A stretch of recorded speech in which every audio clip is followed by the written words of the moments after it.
क्या पढ़ना है हमें?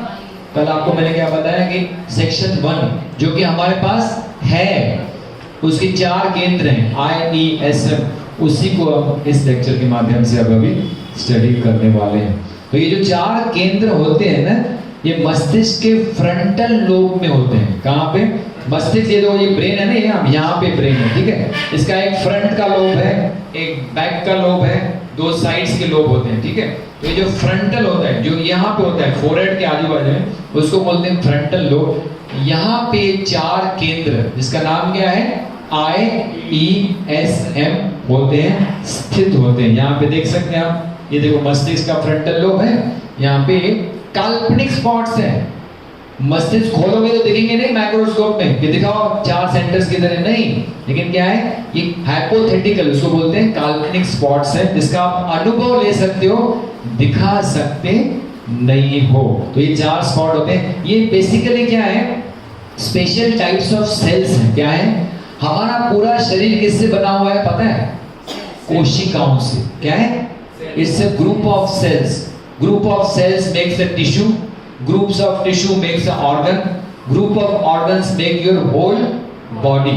तो ये जो हमारा पूरा सिस्टम्स है हमारे बॉडी के अलग अलग, वो इस सेल्स से, कोशिकाओं से बने रहते हैं। तो ये जो IESM भी है, ये भी फ्रंटल लोब में क्या है? विशेष प्रकार की क्या है? ये सेल्स हैं, कोशिकाएं हैं, है ना। अब उनका कार्य क्या है वो अगले कुछ क्षणों में हम लोग यहाँ पे देखने वाले हैं, एक एक करके। आई केंद्र, सबसे पहला केंद्र क्या है? IESM में आई केंद्र। तो ये क्या है? सच्चाई दिखाने वाला केंद्र। जो भी सच्चाई सामने दिखती है ना, वो सच सच बताने वाला केंद्र कौन होता है हमारे अंदर? इसको नाम क्या है? आई का मतलब क्या है? इंटेलिजेंस, यानी बुद्धि। आपकी क्या है? बुद्धि का स्थान, यानी आई केंद्र, सच्चाई दिखाने वाला। इसका काम क्या है? ज्ञान हासिल करना, एक संतुलित मन द्वारा, और फिर डिसीजन लेना। यानी आप जो भी डिसीजन लेते हो, वो कौन लेता है आपसे? कौन लेता है? लेने में मदद करता है आपको? आपका इंटेलिजेंस सेंटर। और खास करके सही डिसीजन जो हम लेते हैं ना, उसमें इंटेलिजेंस सेंटर बहुत काम करता है। तो आपको यहाँ पे ज़ेन योगा कोर्स को ज्वाइन करने के लिए कौन लेके आया है इधर? क्योंकि क्या है, इसका काम क्या है? ज्ञान हासिल करना। ये ज्ञान का क्या है? बिल्कुल भूखा है। अभी आप लोग इतना मस्त पेन से लिख रहे हो, भाई कौन लिखवा रहा है आपको? Eye centre, because it's full of, उनको पूरा एपेटाइट रहता है किसका? कि ज्यादा से ज्यादा मुझे सही ज्ञान मिले, इसलिए आप लोग यहाँ पे डिसीजन लेकर आए हो। इसे इहा केंद्र भी बुलाया जाता है, जिसका मतलब है ज्ञान का भूखा। इहा, किसके रूम का नाम इहा है? यहाँ पे ऊपर, हाँ नारकर जी का, अच्छा इनका नाम। हाँ, तो यहाँ पे जो रूम्स रखे गए हैं ना, आज शाम तक आपको सब रूम्स का नाम पता चल जाएगा क्यों रखे हैं। सारे ज़ेन योगा पर आधारित रूम्स के नाम हैं। तो ये ज्ञान का क्या है? भूखा है। मेन क्या है? सच्चा ज्ञान हासिल करना। लेकिन विशेष रूप से इसका अर्थ है क्या? निष्पक्ष, तर्क संगत, सतर्क, योजनाबद्ध ढंग से विश्लेषण करके किसी चीज, समस्या या परिस्थिति की स्पष्ट जानकारी देना। निष्पक्ष, समझ रहे हो? कोई पक्षपात नहीं करता है, कोई फेवरिज्म नहीं करता है, इसको फेवर करूं, उसको फेवर करूं, चलो ये मेरे को पेन दे रहा है, इसको मैं फेवर करूं, ये मेरे को कुछ दे रहा है, इससे मुझे कुछ लाभ होने वाला है, उसको मैं फेवर करूं। ऐसा फेवरिज्म नहीं करता है ये आई सेंटर। निष्पक्ष होता है और तर्क संगत, यानी विथ रीजनिंग। अगर आप यहाँ पे आए हो, आई केंद्र आपको लेकर आया है, तो उसने रीजन दिया है आपको, भाई चलो हमें आगे जाके ध्यान करना है, तो ध्यान करने के लिए मन को योग्य बनाना है, इसलिए हमको क्या करना है? जाके ज़ेन योगा कोर्स ज्वाइन करना है। या मैंने किताब पढ़ने की कोशिश की, मुझे समझ में नहीं आया, तो उसको और गहराई से समझने के लिए आप यहाँ पे आए हो। तो बिल्कुल तर्क संगत, यानी विथ रीजनिंग, जो भी आपसे डिसीजन लेगा ना, आई केंद्र लेगा है, वो विथ रीजन और बिना किसी पक्षपात से वो डिसीजन लेता है, और वो भी सतर्क, यानी बहुत ही ध्यान से, योजनाबद्ध, यानी विथ ऑल द प्लानिंग। कोई भी चीज की प्लानिंग करते हैं ना जब हम लोग, तो प्लानिंग कौन करता है? आपका आय केंद्र करता है। किसी भी चीज हो या कोई समस्या हो या कोई परिस्थिति हो, कोई चीज हो जिसको आपको ज्ञान चाहिए, सच्चा ज्ञान चाहिए, उसका ज्ञान देने को मदद करता है। समस्या हो, कोई प्रॉब्लम चल रहा है आपको, तो वो बताएगा आपको कि इस प्रॉब्लम का क्या है, सॉल्यूशन क्या है। और अगर खुद नहीं बताएगा ना, तो किसको ट्रांसफर करेगा वो आपके सेक्शन 2B को ट्रांसफर करके वहां से उत्तर खोज के लाएगा। इस section 2B is always connected with your I centre. तो आपको मैंने जब कहा था ना सुबह आसनों के दौरान एक प्रश्न रखें, तो प्रश्न किस में रखना है, आई केंद्र में रखना है। वो जब E और S बंद हो जाते हैं तो वो क्वेश्चन को ट्रांसफर करता है कहां पे, सेक्शन 2B, जो टेम्पररी खुल जाता है कभी आसनों के अभ्यास के दौरान। सेक्शन 2B इंट्यूशन से आंसर निकालेगा और वापस ट्रांसफर किसको करेगा, आय केंद्र को। और वो आपको ज्ञान होगा, अरे ये समस्या है, इस समस्या का शायद ये समाधान है। आया कहां से, सेक्शन 2B से, लेकिन दिया किसने आपको, आय केंद्र ने। ठीक है, कोई भी परिस्थिति, कोई भी समस्या की स्पष्ट जानकारी देता है। यह केंद्र मन के उन सभी गुणों को संचालित करता है जिसको योग और वेदांत कहते हैं सत्व के अंतर्गत रखा गया। भगवान श्री कृष्ण ने गीता में 3 गुणों का वर्णन किया है, बरोबर है ना। कौन से 3 गुण है भाई, सत्व गुण, रजोगुण और तमोगुण। तो ये सत्व रजस तमस से कुछ बाहर नहीं है, ये आपके मन के ही हिस्से हैं। आय सेंटर यानी क्या है, आपका सत्व, क्योंकि सच्चाई दिखाने वाला केंद्र है आय, इसलिए सत्व गुण कहते हैं उसको। आय केंद्र मस्तिष्क में स्थित वह काल्पनिक स्थान है। देखो काल्पनिक है, इस hypothetical, we can not show it on microscope, लेकिन हाइपोथेटिकल स्थान है जो सजगता से आदेश देता है, तर्क देता है और विचारों का मार्गदर्शन करता है। मन में जो भी विचार उठते हैं ना, उसको राइट दिशा देने का काम कौन करेगा, आय केंद्र, क्योंकि वो हमेशा सच का साथ देता है और तर्क संगत निष्पक्ष आपको ज्ञान हासिल करने में मदद करता है आपका आय केंद्र। तो यहाँ पे कुछ सामने दिख रहा है, ये क्या है, आय केंद्र आपका क्या बोलेगा, ये ब्लैक पेन है। बस इतना राइट नॉलेज आपको मिल रहा है आय केंद्र के माध्यम से। यहाँ पे आय केंद्र आपको क्या बोलेगा, ये फुल मून है ना, ये पूर्णिमा का क्या है, चांद है। कौन दे रहा है राइट इंफॉर्मेशन, आय केंद्र। अब पूर्णिमा आपको अच्छी नहीं लगती तो वो अलग बात है, आपको पसंद नहीं आया शायद उसको देखने को, लेकिन वो अगले केंद्र का काम है, अच्छा लगना अच्छा न लगना। यहाँ पे कोई अच्छा बुरे का सवाल नहीं है, यहाँ पे क्या मिल रहा है आपको, राइट नॉलेज, तर्क संगत निष्पक्ष नॉलेज आपको दे रहा है आय केंद्र। यहाँ पे क्या है भाई, एयर होस्टेस, जिसने क्या पहने कपड़े, अब रेड आपको अच्छा लगता है नहीं लगता वो अलग बात है, लेकिन रेड कपड़े पहने एयर होस्टेस है, स्माइल कर रही है, दांत अच्छे लग रहे हैं, लिपस्टिक कौन सी लगाई है, रेड लगाई है। ये राइट नॉलेज कौन देगा आपको, आय सेंटर। फिर ये जो जज हैं, जो जज रहते हैं कोर्ट में, उनको एक्चुअली आय सेंटर का इस्तेमाल करके क्या करना चाहिए, निष्पक्ष डिसीजन लेना चाहिए।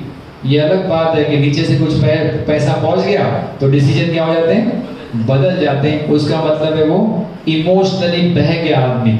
अगर आय सेंटर का इस्तेमाल करेगा तो जज हमेशा क्या करेगा, दोनों पक्षों को सुनेगा और जो राइट डिसीजन है वो देगा। उसका मतलब क्या है, उसने अपने आय सेंटर का इस्तेमाल करके डिसीजन दिया, जो कि होना भी चाहिए।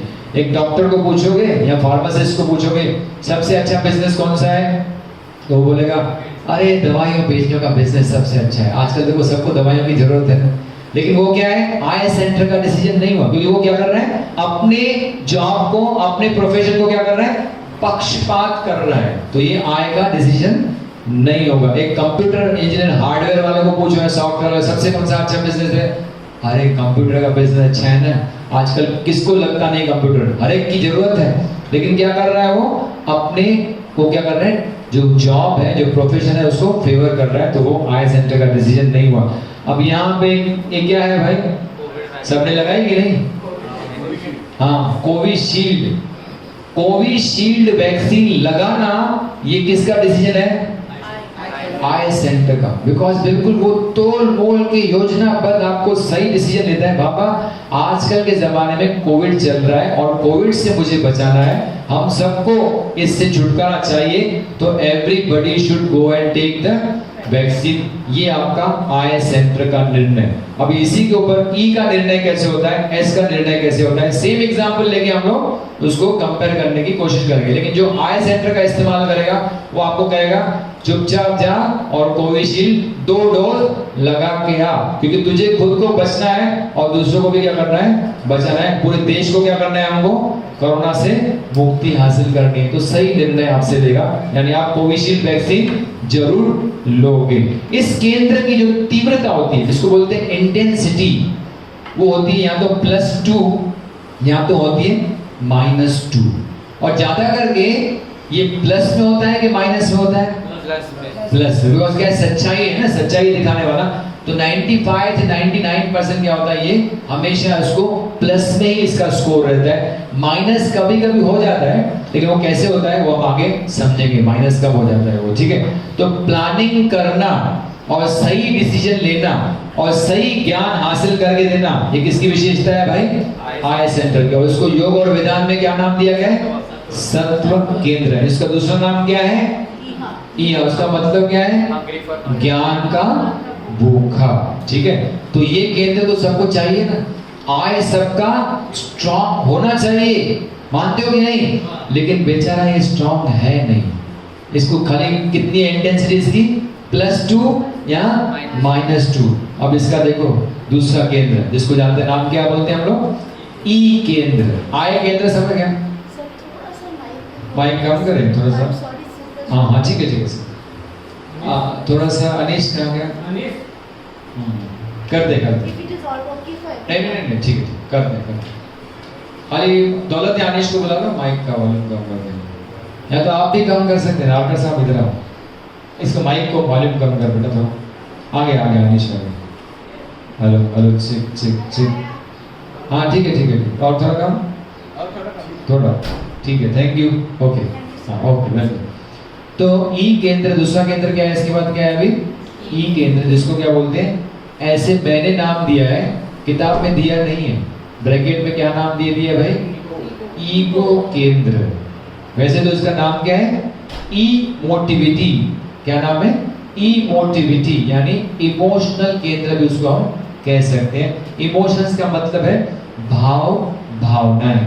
हमारे जो अलग अलग प्रकार के इमोशंस हैं, भावनाएं, उसको प्रदर्शित करने वाला केंद्र क्या है, ई केंद्र, या तो भाव भावनाओं का केंद्र। खुद की तरफ ध्यान आकर्षित कराने वाला केंद्र। ये सब क्या करें, मेरी तरफ ध्यान दें। और जो मेरी मेरी मैं करता है, उसका नाम क्या बोलते हैं हम लोग, इसको क्या है भाई, ईगो है। तो इसी नाम क्या रखा है हमने उसको, ई यानी ईगो, अपनी तरफ ध्यान आकर्षित करने वाला केंद्र। इसमें आती है अलग अलग प्रकार की भावनाएं आती है, जैसे सहज भावनाएं, अर्धमूर्छित भावनाएं, विवेकहीन आस्थाएं, लगाव, नफरतें, विरोधात्मक भावनाएं, कल्पनाएं, सनक, नखरे, आदतें, अवचेतन झुकाव। ये सब ध्यान में रखो। एक एक का एग्जाम्पल मैं आपको बताऊंगा एक एक चीज का, लेकिन आप पहले ध्यान रखो कि ये सारी जो भावनाएं हैं हमारे अंदर, वो सारे भावनाओं का खेल किसका है भाई, आपके ई या तो इमोशनल केंद्र का। सहज भावनाएं, अब सुबह सुबह उठता है, एक लेडी उठी है सुबह सुबह को और वो मस्त क्या कर रही है, सनलाइट एंजॉय कर रही है, और उसका बोल रही है आज मेरा मन क्या है, बहुत खुश है। कभी कभी होता है ना, सुबह उठते हैं और बोलते हैं आज तो मुझे बहुत खुशी मिली है, आज मैं यहाँ पे जेनोवा सेंटर में आई हूँ, आज मेरा मन बहुत आनंदित है, ऐसे बोलते हैं ना। और कभी कभी उठते हैं और सुबह को उठते ही चेहरा मुरझाया हुआ, आज मेरा मूड नहीं है। तो ये मूड अच्छा होना या मूड न होना, ये किसका काम है, इसको बोलते हैं सहज, अपने आप जो आता है उसको बोलते हैं सहज भावना है। लेकिन कराता कौन है हमसे, ये आपका इमोशनल सेंटर। अर्धमूर्छित प्रतिक्रियाएं, जिसको खुद को भी पता नहीं चलता है कि मेरे अंदर क्या चल रहा है, क्योंकि हम लोग अंदर देखते नहीं ना। हमारे पास भगवान ने कितनी चेतना दी है इंसानों के पास, कल बताया था मैंने आपको, टोटल 3 है। हमारे पास कौन सी है, एक है सिंपल कॉन्शियसनेस, जिससे हम लोग आजू बाजू के चीजों के प्रति सजग रहते हैं। दूसरा क्या है, सेल्फ एनालिसिस। लेकिन सेल्फ एनालिसिस हम करते नहीं, इसलिए देखो कोई आदमी से आपका कोई राइवल हो, कोई कंपनी का आदमी कंपनी में बैठा हो और दूसरे आपका क्लाइंट किसी दूसरे के साथ जाके बैठ जाए तो मन में क्या चलती है? प्रतिक्रिया, अरे मेरे क्लाइंट को हड़प करके भी आए, और ये खुद मीठी मीठी बातें करके उसको क्या कर रहे हैं? अपने ले रहे हैं अंदर। तो मन में क्या है? उबाल आता है, बोल नहीं सकते उसको, लेकिन मन ही मन में क्या होता है? अर्धमूर्छित प्रतिक्रियाएं, यानी अंदर प्रतिक्रिया चल रही, क्योंकि आपका इमोशनल सेंटर क्या हो गया? अभी ट्रिगर हो गया और अंदर ही अंदर क्या है, लेकिन उसको खुद को समझता नहीं है, क्योंकि वो खुद अंदर कभी देखा नहीं है और ये नॉलेज मालूम ही नहीं है कि इमोशनल सेंटर में कुछ होता है हमारे अंदर, जिसकी वजह से मैं क्या कर रहा हूँ? ये अर्धमूर्छित सेमी कॉन्शियस रिएक्शंस, अर्धमूर्छित यानी क्या? सेमी कॉन्शियस रिएक्शंस चलते रहते हैं। और ऐसे ही अर्धमूर्छित प्रतिक्रियाएं हमारी होती है जब हमारा एग्जाम सर पे आ जाए और एग्जाम में बच्चों को टेंशन आ जाता है, फिर कुछ लोग डिप्रेशन में चले जाते हैं, तो अंदर ही अंदर क्या है? हमारा इमोशनल है, अरे कहीं एग्जाम में फेल तो नहीं हो जाएंगे, कहीं एग्जाम में फेल तो नहीं आएंगे। पास में कोई एक्सपीरियंस हो, जब कोई आदमी कोई मार्क्स कम लाया हो और वही एग्जाम का पेपर हो, जो सडनली एग्जाम में बच्चों को क्या आ जाती है? टेंशन आती है, और उनको समझता नहीं है कि टेंशन क्यों आ रही है। इसको बोलते हैं सेमी कॉन्शियस रिएक्शन। कराने वाला कौन है भाई? आपका इमोशनल सेंटर। विवेकहीन आस्थाएं, कुछ लोगों को ऐसा रहता है भाई, सुबह सुबह को सोमवार के दिन में जाके भगवान शंकर के ऊपर मंदिर में जाके क्या करेंगे? अगर हम दूध चढ़ा के आएंगे तो हमारी सारी मनोकामनाएं भगवान शंकर क्या कर देगा? पूरी कर देगा। फिर हम कोई भी कर्म करें, किसी को भी तकलीफ दें, उससे कुछ फर्क नहीं पड़ता है, लेकिन क्योंकि हमने मंडे के दिन जाके शंकर भगवान के मंदिर में जाके दूध चढ़ा के आए, यानी हमारा कल्याण हो जाएगा। इसको कहते हैं विवेकहीन, जिसका कोई विवेक नहीं है, अंदर से कुछ इसका कोई रियल कुछ वैल्यू नहीं है कि ऐसा होता भी है, लेकिन फिर भी लोग उसके ऊपर क्या करते हैं? मान्यताओं के चक्कर में रहते हैं। और इस प्रकार से कंपलसरी, ये कंपलसरी जाके दूध चढ़ाना, कौन चढ़ाता है भाई? या वो पहले बोलते हैं भगवान गणेश सबको क्या बोलते हैं? दूध पी रहे, दूध पी रहे, चलो तो सब लोग जाके दूध पिला के आए भगवान गणेश की मूर्ति को। तो ये क्या है? आपका इमोशनल सेंटर आपसे ये चीजें करवाता है, क्योंकि आप इमोशनली क्या हो? बहुत अटैच्ड हो उसके साथ, इसलिए आपको वो चीजें कराता है जिसका कोई विवेकहीन, यानी कोई उसका कोई आधार नहीं है, फिर भी हम लोग वो चीजें कर देते हैं। इसके अलावा डॉक्टर आशीष शुक्ला जी बताते हैं कि हमारे पास लोग सोनोग्राफी कराने को आते हैं, बोलते हैं डॉक्टर साहब पेट में फोड़ा है, सुना है बहुत दर्द है, आप सोनोग्राफी करो, आप सोनोग्राफी करो, मैं इधर गीता का पाठ करूंगा, आप सोनोग्राफी करो, मैं इधर गीता का पाठ करूंगा। क्यों क्यों कर रहा है गीता का पाठ? अरे कहीं कोई ट्यूमर नहीं निकले। अरे ट्यूमर होगा तो निकलेगा, गीता का पाठ तेरे को क्या मदद करेगा? अरे तूने कर्म ऐसे किए होंगे तो तेरे को गीता का पाठ मदद नहीं करने वाला है उस समय पे। तो इसको कहते हैं विवेकहीन आस्थाएं। और फिर लगाव होता है कुछ लोगों का, अटैचमेंट्स। अपना रूपेश ने बहुत सारी डायरी में लिख के रखा है ना, क्या? अपनी कविताएं। अब वो बेचारी कॉपी फट गई, लेकिन उसको क्या कर रहा है? टेप लगा के उसको लगा रहा है, जैसे ये किताब फट गया आदमी का, लेकिन फिर भी नहीं, अटैचमेंट है। मेरा इस किताब से क्या है? जूना अटैचमेंट है, इसलिए मैं इसको क्या करूंगा? कितना भी नई एडिशन आ जाए, मैं अपनी पुरानी एडिशन को क्या करूंगा? छोड़ूंगा नहीं। इसको बोलते हैं लगाव, अटैचमेंट। तो ये लगाव कौन कराता है? हमारा इमोशनल, क्योंकि हम इमोशनली क्या है उस किताब से बहुत ही अटैच्ड हैं। फिर नफरतें, सुबह सुबह को करेले की भाजी बनी घर पे, अरे फिर करेले की भाजी, कल बताया था मेरे को पसंद नहीं है, फिर बनाई। तो आदमी क्या करता है? वो प्रतिक्रियाएं करते रहता है, क्योंकि क्या उसको उसके उस सब्जी के प्रति क्या उसको नफरत है।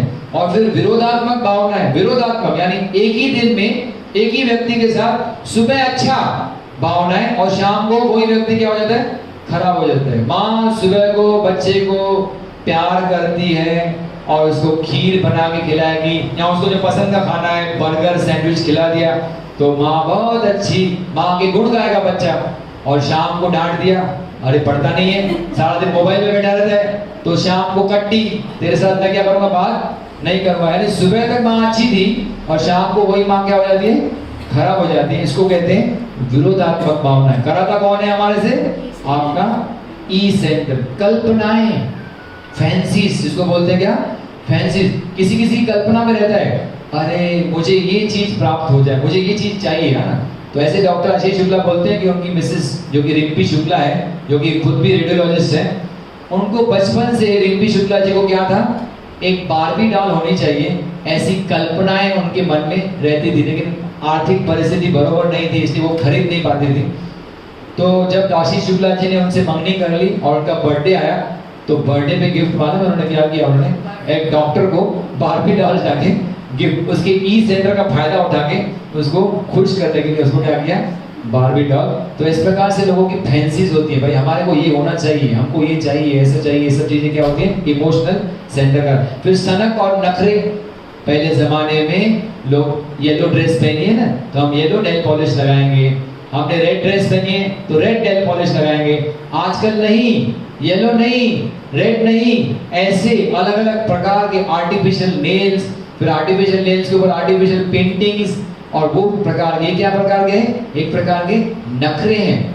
करते तो हैं हम, लेकिन पता नहीं हमसे करवाता कौन है, हमारा इमोशनल सेंटर, जो उसको, जिसका मेन उद्देश्य क्या है, दूसरों को अपनी तरफ क्या करना, अट्रैक्ट करना। ऐसा लगाएंगे तो लोग पूछेंगे ना, कहाँ से लाए हो ये, देखो मस्त कराए। 10 लोग तो पूछेंगे, या कोई ऐसी ड्रेस पहन के चले, तो लोग जब ड्रेस पहन के चलते तो थोड़ा ऐसा करके चलते हैं, बाबा लोग देखें, और पूछे तो सही, 10 लोग तो कम से कम पूछे, और 2 लोग नहीं पूछे तो निराश हो जाते हैं, अरे आज किसने पूछा ही नहीं, मैंने इतनी अच्छी ड्रेस पहनी थी, कोई पूछने को तैयार नहीं।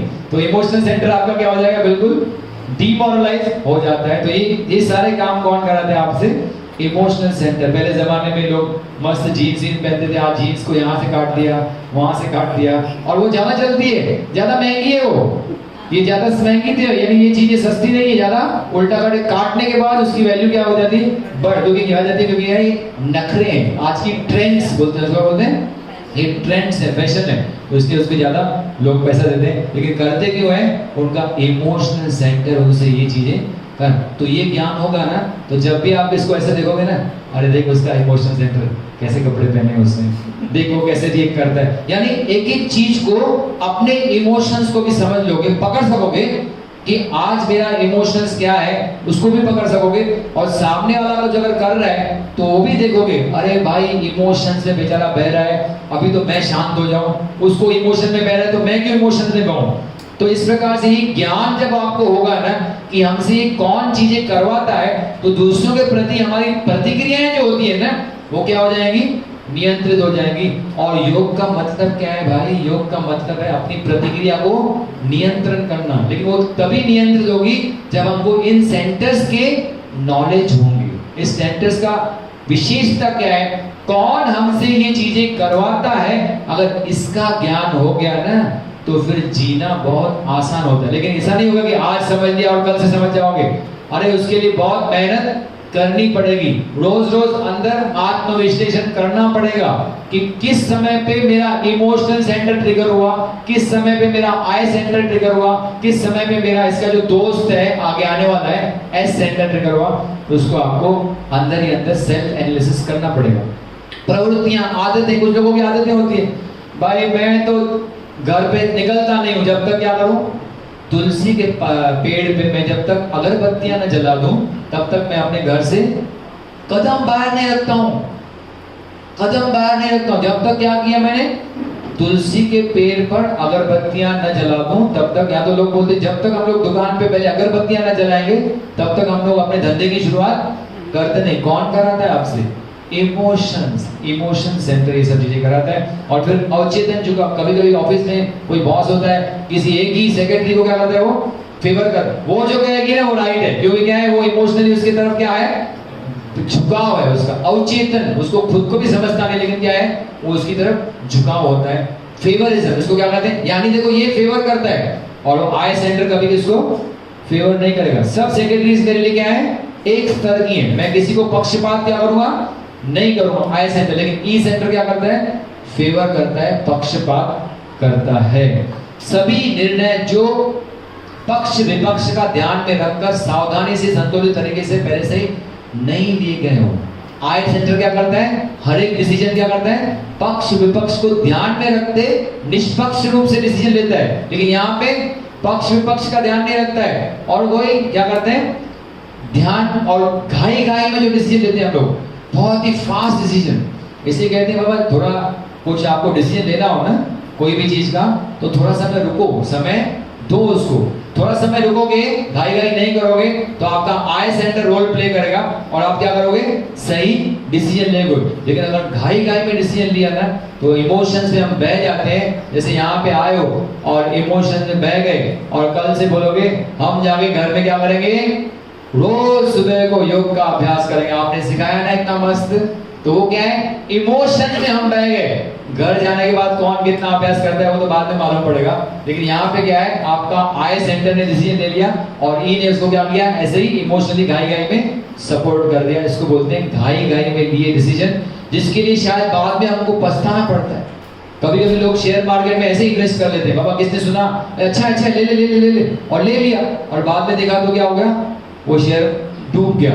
तो यानी उसके लिए हमको क्या करना पड़ता है, पछताना पड़ता है। और कभी कभी तो अंदर से मन में आता भी आवाज कि मैं डाल तो रहा हूं, शायद मुझे क्या होगा, इसमें नुकसान होगा, अंदर से वो आवाज आती है। लेकिन हम लोग क्या कर रहे हैं, घाई घाई में पैसा उधर इन्वेस्ट करते हैं, जिसके लिए हमको बाद में क्या करना पड़ता है, पछताना पड़ता है। ये घाई घाई में डिसीजन लेना, ये पक्ष विपक्ष का ध्यान में न रखते हुए डिसीजन लेना कौन लेता है, आपका इमोशनल सेंटर। तो सभी सामान्य पसंदें और नापसंदें, ये सब, ये मुझे पसंद है, ये मुझे नापसंद है, ये आदमी मुझे अच्छा लगता है, ये मेरा दोस्त है, ये आदमी मुझे बिल्कुल अच्छा लगता है, इसको देखता हूं और मेरा टेम्परेचर बढ़ जाता है, ये आदमी सामने आया क्यों, ऐसा होता है ना कभी कभी, जो पसंद नहीं होना आदमी अगर वो सामने आ जाता है ना, तो सडनली ये प्रतिक्रिया हमारे अंदर शुरू होती है। ये प्रतिक्रिया कराने वाला कौन है, आपका इमोशनल सेंटर।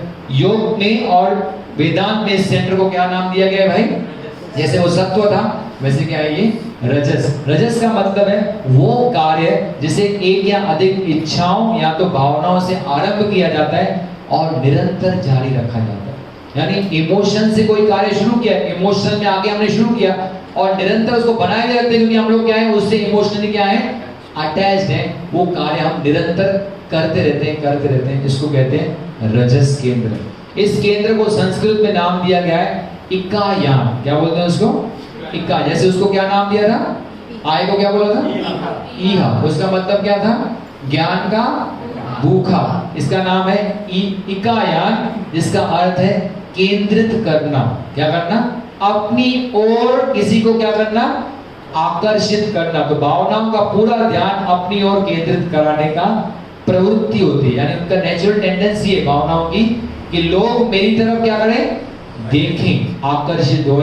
यही भावनाओं का मेन काम रहता है। और अगर हम कोई एग्जाम्पल लेंगे कोविशील्ड का, तो क्या होगा भाई, आदमी भावनाओं में बहेगा तो लेगा कि नहीं कोविशील्ड?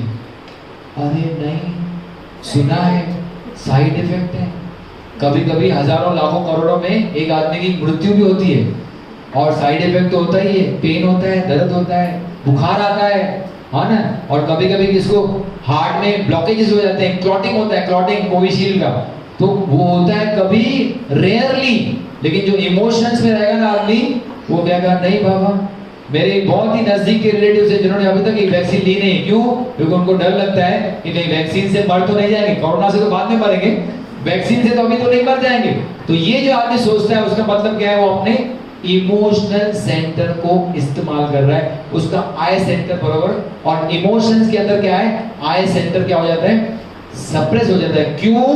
क्योंकि इसकी तीव्रता कितनी है, या तो +4 या तो -4, और ज्यादा करके ये किस में रहता है, माइनस में ज्यादा रहता है। इसलिए वो क्या करता है, आई सेंटर को अपने अंडर क्या करता है, उसके ऊपर डोमिनेट कर जाता है। जब आदमी इमोशन में बहता है ना, तो उसका आई सेंटर काम करता नहीं है। इसलिए वो वैक्सीन बोलेंगे, आप उसको 10 बार बोलेंगे वैक्सीन देगी, इतने फायदे, इतने, उसको फायदे दिखेंगे नहीं, उसको वही की नुकसान को पकड़ के बैठेगा और वो वैक्सीन फिर कभी लगाएगा नहीं। क्यों? क्योंकि उसका ई सेंटर उसको लगाने नहीं देगा, जो कि नेगेटिव है। ठीक है, इतना बात समझ आई। इमोशनल सेंटर का कॉन्सेप्ट क्लियर होगा। अब इमोशनल सेंटर का और एक बहुत ही गहरा मित्र है जिसका नाम है एस सेंटर, या तो जिसको कहते हैं सेंशियो वाइटलिटी। एस का मतलब क्या होता है, सेंशियो वाइटलिटी, इंद्रिय प्राण शक्ति। सेंसेस यानी पता है ना आपको, सेंसेस यानी क्या बोलते हैं, पंच ज्ञानेंद्रिय, यानी उसको बोलते हैं सेंसेस। तो इंद्रिय ज्ञान यानी प्राण शक्ति, वाइटलिटी का मतलब क्या होता है? इंद्रियों की प्राण शक्ति, उसकी वाइटलिटी, उसकी शक्ति। तो एक्चुअली स्पीकिंग एस सेंटर हमको ऊर्जा शक्ति प्रदान करता है, और वो जो हमको रियली लगती है आगे जाके काम करने में, लेकिन वो अगर पॉजिटिव हो तो ऊर्जा प्रदान करेगा, लेकिन ज्यादातर मामलों में क्या होता है? ये नेगेटिव होता है। इसलिए हमारी ऊर्जा को वो क्या कर लेता है? छीन लेता है। और ये पक्का दोस्त किसका है? ई का बहुत ही गहरा मित्र है। और पक्का दुश्मन किसका है?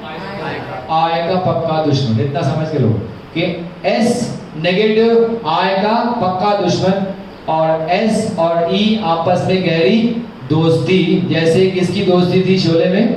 वीरू और जय की। ये दोस्ती हम नहीं तोड़ेंगे। तोड़ेंगे दम मगर, छोड़ेंगे दम मगर तेरा साथ ना छोड़ेंगे। तो इन दोनों का साथ कभी छूटता नहीं है।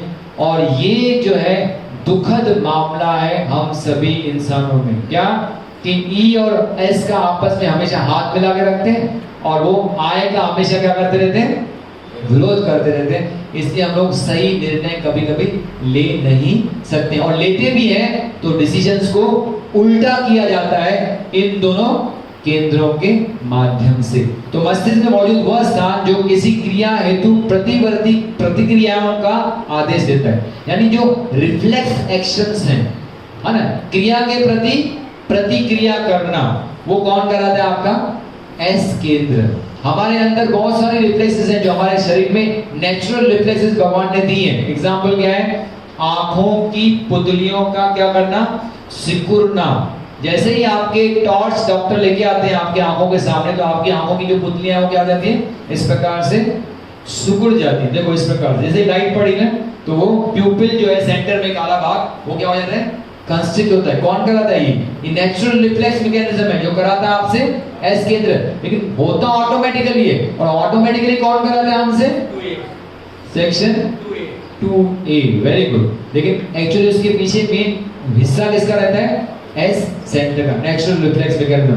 फिर क्या होता है? वॉमिटिंग होती है। कभी किसी दिन ज्यादा खा लिया, अरे इतना स्वादिष्ट आइटम था, आज तो पार्टी में गए, और देखा होगा आपने वो 3 इडियट्स पिक्चर।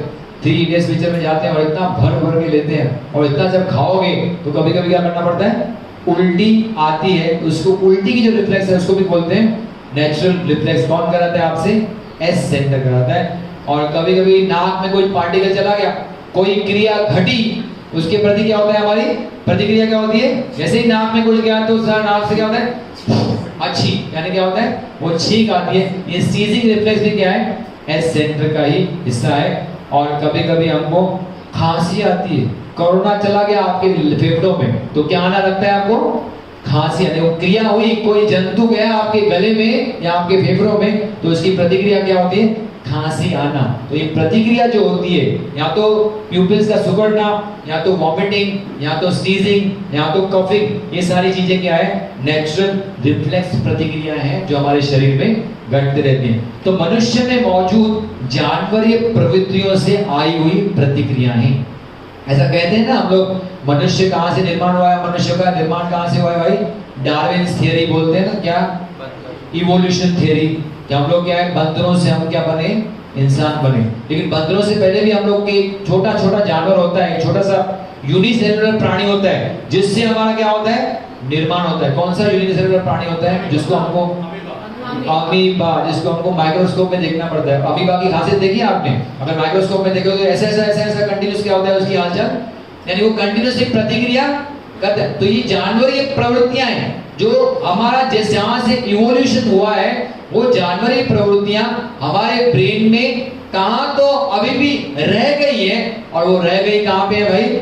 आपके एस सेंटर में। वो जानवरों से आई हुई प्रवृत्तियां अभी भी स्टोर्ड है। इसको है नाम दिया गया है एस सेंटर। यानी जब हम जानवरों जैसा बर्ताव करते हैं, जानवरों, इंसान को इंसान जैसा बर्ताव करना चाहिए, लेकिन कभी कभी आपने देखा होगा कि इंसान जब गुस्से में आ जाता है तो क्या हो जाता है? वो जानवरों जैसा या जानवरों से भी बदतर हम व्यवहार करने लगते हैं। वो आपसे अगर कभी होता हो, या आप किसको देखते हो कि कोई आदमी जानवरों जैसा व्यवहार करता है, तो मन में क्या आएगी? एक ही आएगी, दया, कि सामने वाला ऐसा रिएक्ट कर रहा है, वो इतना गुस्सा हो रहा है, वो मार धार पे उतर आया है, उसका मतलब क्या है, सामने वाले का कौन सा सेंटर एक्टिवेट हो गया है भाई, एस सेंटर। तो जब ये नॉलेज आ जाएगा ना, तो सामने वालों को प्रतिक्रिया नहीं करोगे, आप बोलोगे माफ करता हूँ यार। तेरा जब एस सेंटर शांत हो जाएगा ना, तब मैं तेरे से क्या करूंगा, बातचीत करूंगा। वो एस सेंटर इस्तेमाल करेगा, और अगर आपने भी एस सेंटर इस्तेमाल किया, यानी क्रिया करते क्या, प्रतिक्रिया करते क्या, यही सारे चीजों की जड़ है। लड़ाइयों की जड़ क्या होती है, शुरुआत होती है छोटी बात से, लेकिन वो क्रिया प्रतिक्रिया होते जाती है, और फिर इमोशंस और एस सेंटर आपको जानवर बना देते हैं, और उसमें फिर लड़ाई झगड़े में भी लोग उतर के आते हैं और मारामारी हो जाती है। ये सब गलत ई और एस का इस्तेमाल करने से होता है। अगर वहीं पे अगर आपने आई सेंटर का इस्तेमाल किया और शांत रहे कि तब तू, तेरा भूत उतर जाएगा, जब तेरा जानवर उतर जाएगा, तब मैं तेरे से बात करूंगा, तो वहां पे सारे झंझट क्या हो सकते हैं, खत्म हो सकते हैं। इसलिए इन केंद्रों का ज्ञान होना जरूरी है। इसी को ध्यान में रखेंगे तो हम खुद को, प्रतिक्रियाओं को क्या कर पाएंगे, नियंत्रित कर पाएंगे। वे निर्णय जो आय के तो विरुद्ध होते ही हैं, लेकिन कभी कभी ई के भी विरुद्ध होते हैं। इमोशनली हम चाहते हैं कुछ करना, लेकिन कभी कभी वो उसके भी विरोध में चला जाता है। जैसे कुछ लोग यहाँ पे डिसीजन लेते हैं, आय सेंटर का डिसीजन, कि हमें ज़ेन योगा का कोर्स क्या करना है, अटेंड करना है। आय सेंटर ने डिसीजन ले लिया। अब योग के प्रति लाइकिंग भी है, योग के प्रति क्या है, लाइकिंग यानी इमोशनल अटैचमेंट भी है, तो उसका ई सेंटर भी उसको सपोर्ट किया आय को, कि बाबा तू चल योग का वर्ग अटेंड करने जा रहा है, मैं तेरे को सपोर्ट करता हूँ। लेकिन घर में इस सैटरडे संडे को 15 अगस्त है, लोग मेहमान आने वाले हैं, बहुत बड़ी पार्टी है, और इस पार्टी में आपको अगर एंजॉय करना है, एस सेंटर कहता है ये तो शिविर हर महीने होते रहेंगे, अरे ये पार्टी 15 अगस्त तो साल में क्या होती है, एक बार आती है। इस पार्टी में हम जाएंगे, 15 अगस्त को हम जाएंगे, लोनावाला घूम के आएंगे, लोग आ रहे हैं घर पे, तो हम क्या करेंगे, इस शिविर में नहीं जाएंगे। आय को ई का सपोर्ट था, लेकिन कितना था, I +2 पे था, E +4 था, लेकिन S क्या हो गया, इसकी तीव्रता क्या है, +8 या तो -8। तो अगर ये -8 पे उतर गया कि मुझे ये शिविर पे जाना नहीं है, उसने डिसीजन ले लिया, क्या किया, आय के भी विरुद्ध लिया, और उसका जो साथी है उसके भी विरुद्ध डिसीजन ले लिया, और आप क्या करोगे, पार्टी में जाओगे, लोनावाला में जाओगे, लेकिन यहाँ पे इस वर्ग में नहीं आओगे। ये बेचारे दिल्ली से आए हैं, क्यों आए हैं, क्योंकि उनके आय ने डिसीजन लिया, इमोशंस जुड़े हुए हैं, जिन्होंने भी उनको गाइड किया यहाँ पे आने का, और एस केंद्र ने उनको शक्ति प्रदान की। अरे उड़ दिल्ली से और पहुंच जाके मुंबई में, और यहाँ पे आगे वो शिविर कर रहे हैं। जोरदार तालियां तो उनके लिए बजाओ। तो तीनों सेंटर्स का अगर पॉजिटिव हो गए, तो किस प्रकार से डिसीजन मेकिंग कितना हो जाता है, इजी हो जाता है। वहीं एस सेंटर बोलता है, अरे दिल्ली में लोग एक मस्त फंक्शन है, ये बाद में कोर्स कर लेना, तो बेचारा कभी आ नहीं सकता। तो वो नेगेटिव एस आपको यहाँ पे लाता नहीं था, लेकिन वो पॉजिटिव एस था, इसलिए एक लेक्चर मिस हुआ तो मिस हुआ, लेकिन मैं कल से उसको क्या करूंगा, कॉम्पेंसेट करके आगे बढ़ूंगा। ये आपका तीनों सेंटर्स क्या है, एकत्र डिसीजन लिया, इसलिए आप ये कर पाए। हमारे ऊपर जैसे थोपे गए निर्णय, विवशताएं, अतृप्त इच्छाएं, जिसमें हम खुद को रोक नहीं सकते। कभी कभी हम लोग बोलते हैं कंपल, अरे मैं क्या करूं, मैंने बहुत खुद को रोकने की कोशिश की, लेकिन वो सामने आ जाता है ना, तो मैंने उसको थप्पड़ मारी थी। क्यों मारी, क्योंकि उसके प्रति बहुत खुन्नस है मेरे को, और मैं कंट्रोल नहीं कर पाया। ऐसा लगता है जैसे मेरे ऊपर क्या था, खून के द्वारा लिए गए निर्णय। उस समय क्या करूं, मेरे अंदर भूत, मेरे अंदर जानवर, मेरे अंदर खून सवार था, इसलिए मैंने क्या किया, उसको झापड़ मार दी जाए। तो आपको तो पता है मैं किस प्रकार का आंसर हूं, मैं ऐसा करता हूं कभी, लेकिन नहीं, उस समय मुझे पता नहीं क्या हुआ, मैंने एक काम कर दिया। तो ये जानवरों जैसी क्या करते हैं हम लोग, हरकतें करते हैं जिसको हम लोग कंट्रोल नहीं कर पाते। ये सारा काम क्या है, आपका एस केंद्र आपसे करवाता है। सभी लालसाएं, सभी बेकाबू इच्छाएं, जैसे कोई जबरदस्ती हमसे करवा, और हम थोपते हैं कि भाई मैं तो ये करना नहीं चाहता हूं, लेकिन मुझे लगता है कोई तो अंदर भूत प्रेत अंदर मेरे अंदर घुस गया, जो उस समय पे क्या कर रहा था, मुझे उसने कंपेल किया कि मैं ये काम करूं। जैसे लोग सोचते हैं, अरे हम तो दारू पीना नहीं चाहते, लेकिन क्या करें, वो दोस्त आ गया ना भाई, वो दोस्त आ गया, उसने बोला चल 2 पैक पी, आज 2 ज्यादा पी लेते हैं, चलो। तो दारू पीते हैं लोग, सिगरेट पीते हैं, ड्रग्स लेते हैं। ये कौन कराते हैं आदमी को, अंदर से लोगों को, कितने लोग आते हैं हमारे आश्रम में आके रह के जाते हैं, और क्यों आते हैं? उद्देश्य दारू छोड़ना है हमको। यहाँ पे रहते हैं 10 दिन, दारू छूट जाता है, फिर जब घर जाते हैं ना, फिर से थोड़े दिनों के बाद क्या असर चलता है, और फिर से वो असर निकल जाता है, और फिर से अंदर से एस सेंटर आपको क्या करता है, चल थोड़ा तो पी, थोड़ा पीने से क्या होता है, थोड़ा पी लेते हैं, थोड़ा पी लेते हैं, और फिर थोड़ा थोड़ा करके आदमी फिर से शुरू कर देता है, और फिर जो आदत छोड़ गया है ना, फिर से आदमी उसी आदत में पड़ जाता है। दारू हो, ड्रग्स हो, सिगरेट हो, या किसको सेक्स की आदत होती है, इसका शॉर्ट फॉर्म एस सेंटर का डॉक्टर आशीष शुक्ला बच्चों को बताने के लिए, आसान करने के लिए उसका नाम क्या रखा है? जैसे मैंने उसका नाम रखा है, ई का क्या नाम रखा है मैंने? ईगो। जैसे इसका नाम एस सेंटर का नाम रखा है सेक्स सेंटर।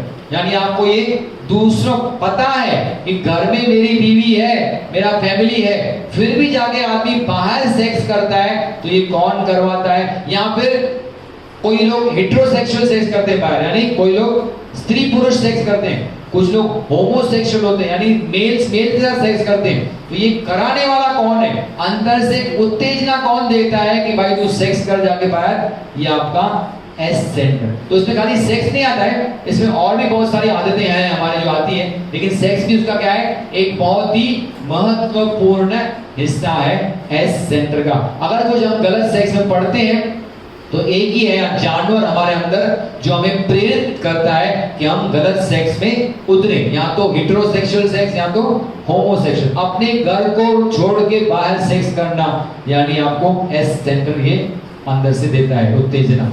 और फिर गुस्सा, किसी को बहुत गुस्सा, तीव्र, देखो किस प्रकार से उसके चेहरे पे गुस्सा झलक रहा है। कोई भावनाओं का सेंटर उत्तेजित कर गया, इमोशनली बह गया, और फिर वो प्रतिक्रिया और बढ़ते जाती है, तो आदमी इस प्रकार से गुस्सा होता है। और फिर कभी कभी गुस्सा इतना बढ़ जाता है कि आदमी हाथापाई पे होता रहता है। हस्बैंड वाइफ में आपने देखा होगा, झगड़ा होता है, पहले शुरुआत होती है तू मैं से, थोड़ी शुरुआत होती है, और फिर वो बढ़ते जाती है, झगड़ा बढ़ते जाता है, झगड़ा जब इतना ज्यादा बढ़ जाता है, तो एज यूजुअल मेल डोमिनेटिंग, अपने को डोमिनेट करने की हम कोशिश करते हैं, और वो हाथापाई में भी अपने वाइफ के साथ होता रहते हैं। तो ऐसा कोई जेंट्स अपने वाइफ के साथ हाथापाई करे, यानी क्या समझना चाहिए आपको भाई?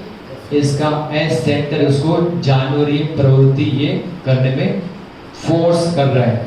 अतृप्त इच्छाएं, तृष्णाएं, बच्चों को तो बोलो मोबाइल, मम्मी बोलती है आजा नाश्ता तैयार है, अरे मम्मी रुकना, एक गेम तो पूरा करके आऊं, एक गेम पूरा करने से मुझे छोड़ता ही नहीं आदमी। वो गेम पूरा करते करते क्या हो गया, 15 मिनट गए, मम्मी बेचारे इंतजार कर रहे हैं, गरम गरम नाश्ता बनाया, लेकिन वो आने को तैयार नहीं। क्यों? क्योंकि वो जो इच्छाएं, वो जो लालसाएं, वो कभी तृप्त होती नहीं। तो मोबाइल, आजकल जो सारा दिन मोबाइल में अटके पड़े हैं, उसका मतलब क्या है कि उनका एस केंद्र उनको क्या कर रहा है? उत्तेजित कर रहा है, ये सब काम करने के लिए। तो यह केंद्र मन के उन सभी गुणों को क्या करता है? संचालित करता है, जिसको योग और वेदांत में क्या कहते हैं भाई? तमस के अंदर रखा गया है। आई सत्व, ई रजस, और एस क्या है? तमस। तमस का मतलब क्या है? बुद्धि की सुस्ती। यानी जैसे ही आपका एस केंद्र स्ट्रांग हो गया, नेगेटिव हो गया, बुद्धि यानी बुद्धि का केंद्र कौन सा है? आय, उसकी सुस्ती, यानी वो बेचारा कंप्लीटली उसके ऊपर हावी हो जाता है एस केंद्र, और बुद्धि सुस्त हो जाती है। क्रूर, निर्दयी, मूर्खता, और बुद्धि जैसे दृढ़ता के माध्यम से निष्क्रिय बनाया जाता है, और तर्क की निष्क्रियता, यानी जो तर्क वितर्क कौन करता है? हमारा आय केंद्र, यानी पक्का दुश्मन है किसका? आपके आय। जैसे ही एस केंद्र रोल आया, नेगेटिव हो गया, वो आय केंद्र वो क्या करता है? पूरी तरह से उसके ऊपर क्या हो जाता है? हावी हो जाता है। और जो आप नॉर्मली अच्छे काम करते हो और सही डिसीजन लेते हो, वो सारे डिसीजन मेकिंग उल्टे कर दिए जाते हैं इस एस केंद्र के माध्यम से। एस केंद्र को क्या कहते हैं? इंद्रिय प्राण शक्ति, जीवन शक्ति जो हमारे अंदर है, लेकिन उसका योग्य इस्तेमाल हुआ नहीं। एक्चुअली क्या है, जब हम पैदा हुए थे, ध्यान से सुनना, यहाँ पे एक बात बहुत इंपॉर्टेंट बात है। जब हम पैदा हुए थे तो कैसे पैदा हुए थे? हम पैदा हुए थे जब हमारे हस्बैंड वाइफ यानी माँ बाप ने आपस में सेक्स किया, तो एक क्या हो गया, माँ के गर्भ में अंडा, और हस्बैंड के वीर्य में क्या हुआ, एक शुक्राणु, स्पर्म आया। वो स्पर्म और अंडा जब यूनाइट होता है तो हमारा शुरुआत कैसे होती है? हमारी एक कोशिका से शुरुआत होती है, जिसको कहते हैं ज़ायगोट, जो कि माँ के गर्भ में शुरू होती है उसकी शुरुआत। तो एक से दो बनता है कोशिका, दो से क्या बनती है? चार कोशिकाएं बनती है। जो ये चार कोशिकाएं पहले बनती है ना, उसमें से 1/4 हिस्सा जो होता है वो सेक्स कोशिकाओं का होता है। क्या होता है? सेक्स कोशिकाओं का होता है, लेकिन ये अनटैप्ड है, इसका कभी योग्य इस्तेमाल होता नहीं। वो हमेशा क्या रहती है? सुप्त अवस्था में रहती है, सप्रेस रहती है। लेकिन जिस दिन ये एस पॉजिटिव हो जाएगा ना, और ये जो सुप्त अवस्थाएं कोशिकाएं सोई पड़ी हैं, जब वो जागृत हो जाएंगी तो ही हमारे आगे जाके ये जो सेक्स कोशिकाएं जो सोई पड़ी हैं, वो जब उनका रूपांतरण होगा तो आगे जाके बन के हो जाएंगी सेक्शन 2B और 3 और 4। ये जो निर्माण होंगे सेक्शन 2B 3 और 4, वो कैसे निर्माण होंगे? इन्हीं सोई हुई कोशिकाओं को जब हम प्रगत बनाएंगे, यानी एस सेंटर जब आपका हमेशा क्या होगा? पॉजिटिव होगा, तो हमारे सेक्शंस, हायर सेक्शंस ब्रेन के क्या हो जाएंगे? मन के डेवलप होंगे। इसलिए हमेशा ये नेगेटिव होता है क्योंकि उसका योग्य इस्तेमाल नहीं किया गया है। लेकिन जिस दिन ये शक्ति मिलेगी, योग्य इस्तेमाल होगा, उस दिन चमत्कार होगा। देखिए हमने यहाँ पे आपको मैंने बताया एक प्लॉट खरीदा। क्या खरीदा भाई? ज़ेन योगा आश्रम बनाने के लिए एक प्लॉट खरीदा। आई सेंटर ने क्या किया? डिसीजन लिया, क्या करो? प्लॉट खरीदो। ई सेंटर ने उसको सपोर्ट किया। क्यों सपोर्ट किया? क्योंकि बचपन से, बहुत सालों से क्या थे? योगा के प्रति क्या था? आकर्षण था। तो इमोशंस आई से जुड़ गया, और फिर ये आश्रम का निर्माण करने के लिए शक्ति चाहिए थी, तो उसके लिए क्या हो गया? एस केंद्र ने क्या किया? उसको शक्ति दी, यानी तीनों पॉजिटिव हो गए तो शक्ति मिली, और हमने क्या किया? एक आश्रम बना दिया। यहीं पे अगर लोभ लालच मन में आ जाती रुपेश, तो क्या करते थे? प्लॉट तो आश्रम के नाम पे लिया है, लेकिन मन में इमोशंस आता था, लालच आ गई, अरे छोड़ो, एक आश्रम तो बनाया, दूसरा आश्रम क्यों बनाएंगे? यहाँ पे कोई होटल बनाते हैं, होटल आजकल चलता है बहुत, और उससे बहुत कमाएंगे, बहुत पैसे कमाएंगे। तो क्या कहता था? इमोशंस और एस सेंटर अगर वो नेगेटिव हो जाते तो आश्रम नहीं बनता। क्या बनता है यहाँ पे? एक 5 स्टार या 3 स्टार क्या बन जाता था? अभी भी लोग बोलते हैं आपका ये आश्रम तो 3 स्टार जैसा लगता है, हाँ ना? तो कहने का मतलब क्या है? 3 स्टार होटल भी हो सकता था, जो कि हम लोग महीने में 2 बार इस्तेमाल कर रहे हैं खाली ज़ेन योगा शिविर के लिए। वो 30 दिन क्या हो सकता था? उसमें लोग आगे रह सकते थे, बन सकता था, लेकिन वो नहीं बनाया क्योंकि ई और एस क्या थे? पॉजिटिव थे। किसके लिए? आश्रम बना। उन्होंने क्या की? एस केंद्र ने क्या की? शक्ति दी। ई ने क्या किया? इमोशंस जोड़े, और आई सेंटर ने क्या किया? डिसीजन लिया। वैसे अगर आई सेंटर डिसीजन लेता था और वो दोनों नेगेटिव हो जाते तो क्या होता था? होटल ही बनता था, आश्रम कभी बन नहीं सकता था। ये तो आशीर्वाद है हमारे गुरुओं का, जिन्होंने ऐसे संस्कार डाले हमारे ऊपर, जिसकी वजह से हम लोग आश्रम यहाँ बना पाए। लेकिन एस ने मदद की, आपको एस ने मदद की, इसलिए आपने इतना दूर से फ्लाइट पकड़ के यहाँ पे आए हो। तो एस केंद्र का शुक्रगुजार मानना, और आगे भी ऐसे ही डिसीजन देना, योग्य डिसीजन। एस केंद्र यानी जीवन शक्ति, जो तर्क से अलग है और भावनाओं से क्या है? भी नॉर्मली ये तर्क वितर्क के ऊपर विश्वास नहीं रखता है, भावनाओं को भी देखता नहीं। कभी नेगेटिव हो गया ना, तो ई और आई को क्या करता है? बाईपास करके वो अपने डिसीजन हमसे लेता है। अब यही वापस आ गया हम कोविशील्ड में। तो कोविशील्ड अगर होगा, डिसीजन लेना हो, तो एस केंद्र वाला क्या करेगा? जिसका एस नेगेटिव होगा वो क्या करेगा भाई? नहीं तो लेगा, लेकिन और भी कुछ करेगा, औरों को बोलेगा मत लो। और अगर वो गलती से सेंटर में इंजेक्शन लगाने गया और वहां पे बोला इंजेक्शन आउट ऑफ स्टॉक हो गई, तो क्या करेगा? वो पूरा सेंटर को तोड़फोड़ कर देगा, क्योंकि उसका एस सेंटर क्या हो गया? जानवरी, अरे मैंने नंबर लगाया और मैं आया हूँ यहाँ पे इंजेक्शन लेने, और आप बोल रहे हो इंजेक्शन खत्म हो गई, तो मैं क्या ऐसे ही टाइम वेस्ट किया? तो वहां पे वो तोड़फोड़, कुछ लोग गए थे ना कभी कभी, पहले जाके टेस्टिंग करने को जा रहे थे, कोरोना टेस्टिंग, तो कुछ लोग उनको पत्थर मार रहे थे। वो कौन मार रहा था पत्थर? क्यों मार रहे थे?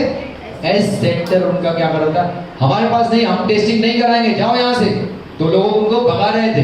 तो यहाँ पे एस सेंटर का नहीं, वो जानवरीय प्रवृत्ति हमारे में जब होती है उसको बोलते हैं एस सेंटर। इसकी तीव्रता होती है या तो +8 या तो -8 होती है, यानी कितना ज्यादा पावर है इसके पास। अगर प्लस में हो जाए तो चमत्कार होते हैं, और अगर नेगेटिव हो जाए, जो कि नॉर्मली वो नेगेटिव होता है, तो कोई काम हमसे प्रॉपरली होता नहीं, कोई डिसीजन हमारा प्रॉपरली इम्प्लीमेंट होता नहीं, क्योंकि ये जब तक इसकी सहायता नहीं ली ना, हम लोग आगे बढ़ नहीं सकते। अब लास्ट सेंटर कौन सा है इसके बाद?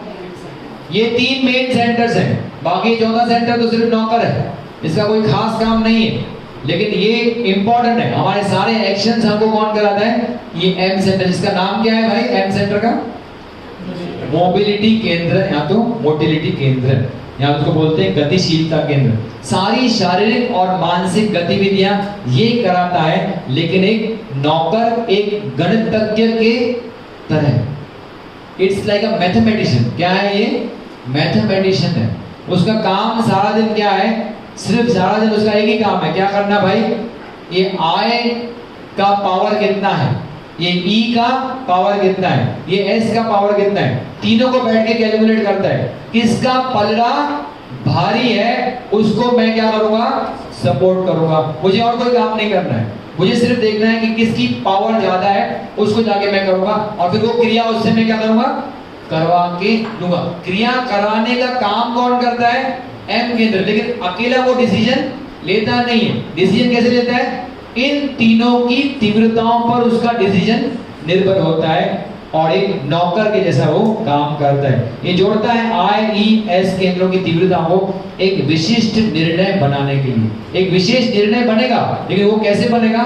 इनके बैलेंस के ऊपर रहेगा कि कितनी I की तीव्रता है, कितनी S की तीव्रता है, किसका पलड़ा भारी है, उसके सब उसका होगा डिसीजन लेगा।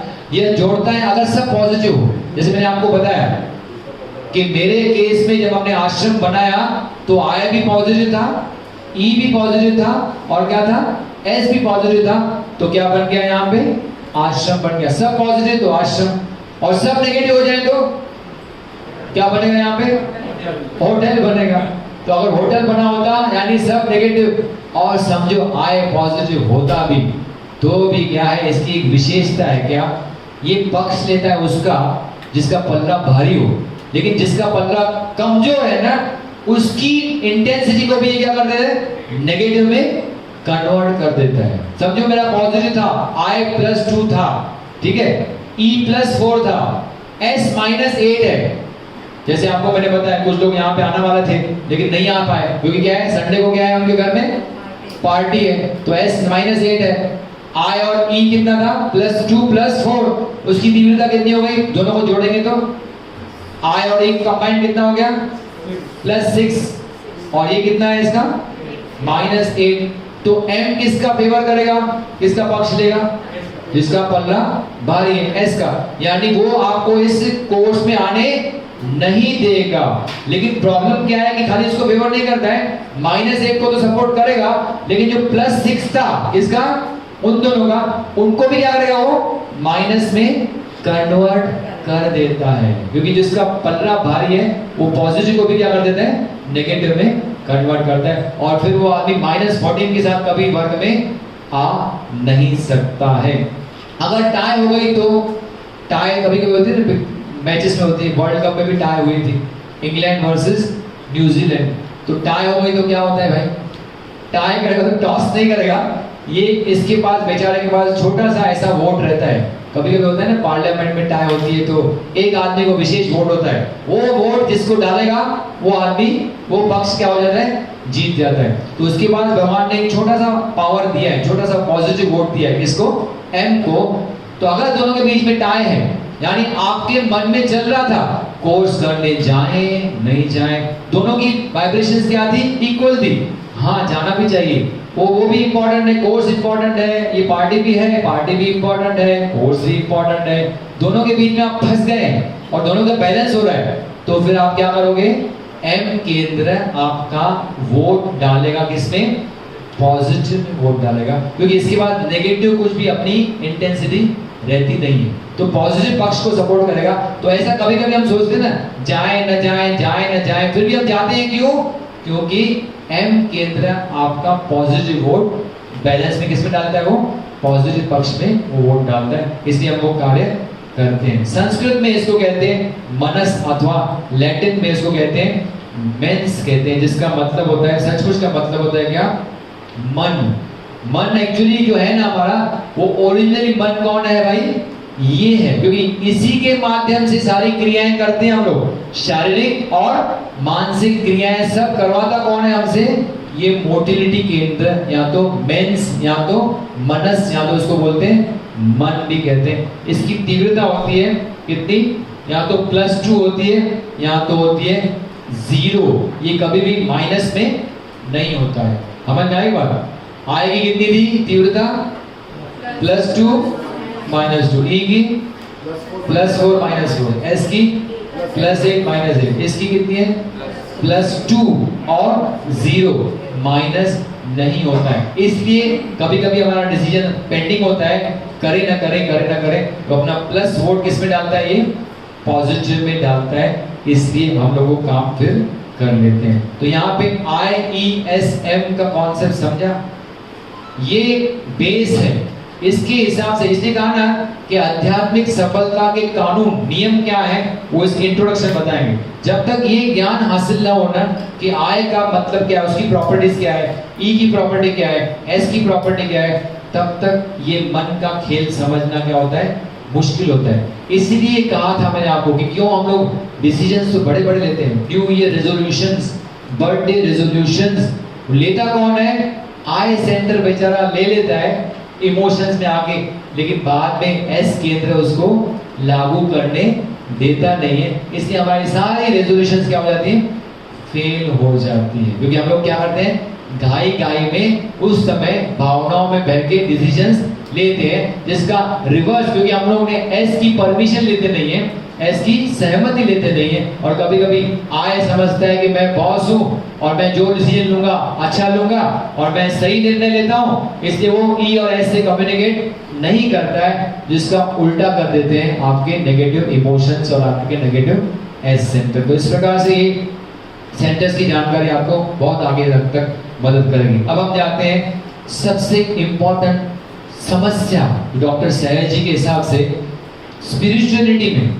आप जब स्पिरिचुअलिटी में आगे बढ़ते हो तो उसमें सबसे प्रमुख समस्या क्या है, वो यहाँ पे उसका उत्तर मिलेगा हमको इस कुछ स्लाइड्स के माध्यम से। ये बहुत इंपॉर्टेंट है कि स्पिरिचुअल लाइफ में लोग बहुत सोचते हैं कि हम आगे बढ़ेंगे, हमें आगे बढ़ना है, लेकिन हम आगे बढ़ नहीं पाते हैं क्योंकि प्रमुख समस्या जो है स्पिरिचुअलिटी की, उसको जब तक हम लोग ध्यान नहीं देंगे ना, हमारा इस क्षेत्र में आगे हम बढ़ नहीं सकते। इसको डॉक्टर सहज जी कहते हैं कार्डिनल प्रॉब्लम ऑफ स्पिरिचुअलिटी, अध्यात्म की प्रमुख समस्या। कार्डिनल समझते हो? कार्डिनल का मतलब क्या होता है? कार्ड यानी क्या?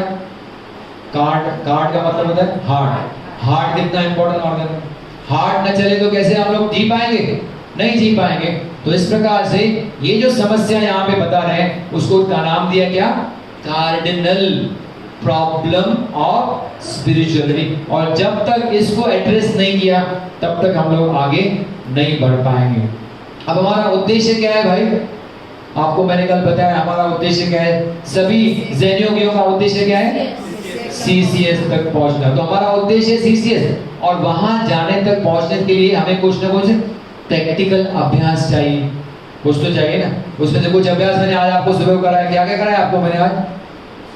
दो चीजें आपको बहुत अच्छी कराई आज, जो आपको CCS तक ले जाने में मदद करेगी। कौन सी दो चीजें कराई भाई? कौन सा?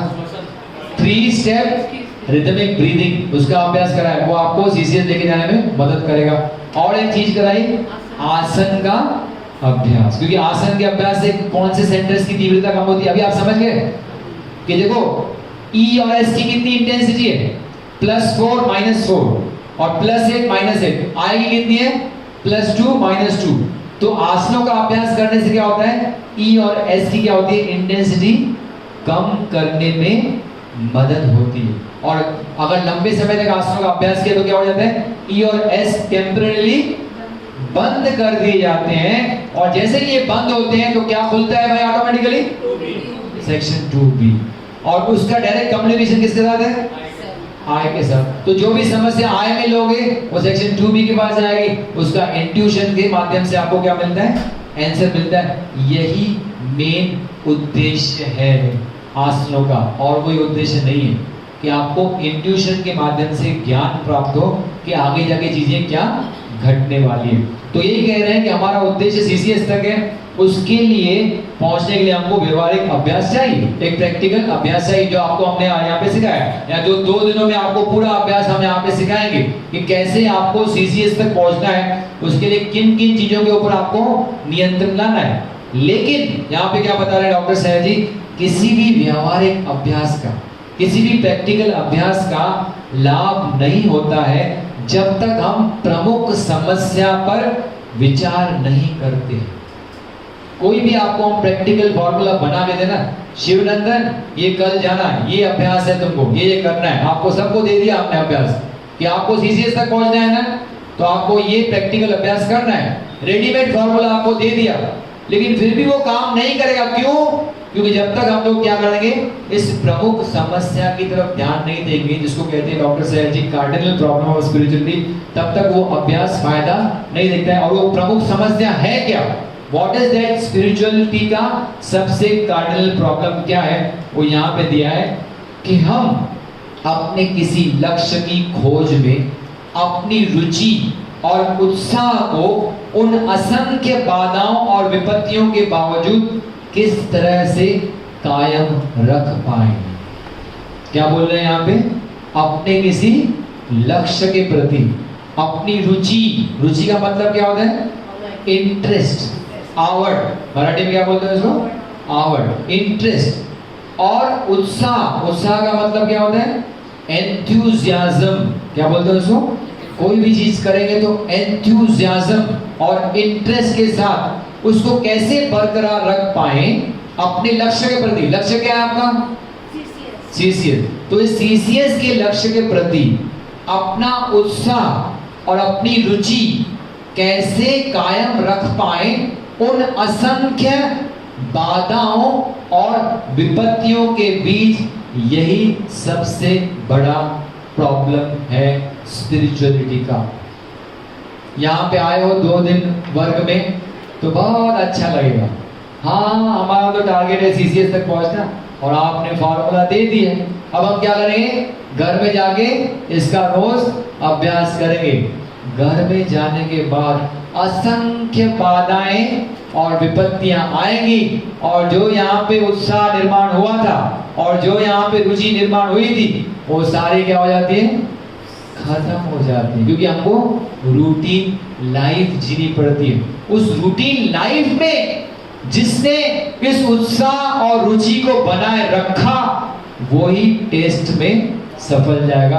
बाकी लोग सब क्या हो जाते हैं, टेस्ट में हम लोग विफल जाते हैं। इसलिए इतने बड़े बड़े शिविर करके आते हैं लोग, और कितना मन में पक्का प्रण करके आते हैं, अरे हम तो रोज करेंगे। सदगुरु के पास जाते हैं लोग और 25-25 हजार रुपया दे के आएंगे, वहां पे 7 दिनों का शिविर करके आएंगे, या कोई भी एग्जाम्पल बड़े बड़े आश्रमों में लेके आते हैं, और वहां पे मस्त ये ध्यान कराया, वो ध्यान कराया, ये ध्यान तो हम रोज करेंगे ही करेंगे। घर आने के बाद क्या होता है, 2 दिन किया, तीसरे दिन क्या हो गया, खत्म। या लोग उत्साह के साथ जिम में पैसा भरते, अरे साल का जिम का पैसा भर दिया, हम तो साल क्या करेंगे, रोज जिम में जाएंगे।